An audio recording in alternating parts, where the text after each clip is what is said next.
এই গাড়ি নিয়ে মনে করেন যে সারাদিন ধরে পয়সা থেকে গ্যাস দিবে কিনা তাও বলতেছে না।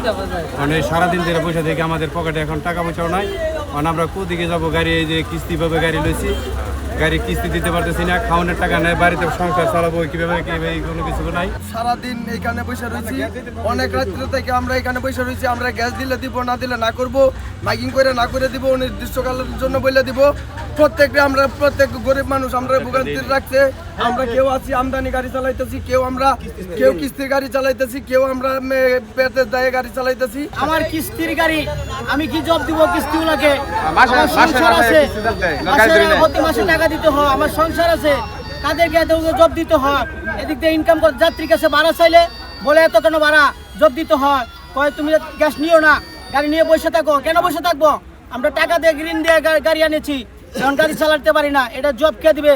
মিস্টার তারক রহমানকে জব দিতে হবে। ভোর 3টা বাজে আছি আমরা এই ময়মনসিংহ গ্যাসের জন্য। 14 থেকে 15 ঘন্টা চলে, এখন পর্যন্ত আমরা গ্যাস পাই নাই। আমরা গ্যাসও পাই নাই, খাওয়া দাওয়াও নাই। যে টাকা বাড়ি থেকে নিয়ে এই টাকাও শেষ। কারণ আমরা কি করব? আমরা মাননীয় প্রধানমন্ত্রীর কাছে একটাই আকুল আবেদন যে আমাদের এই সংকট থেকে মুক্ত দেওয়ার জন্য।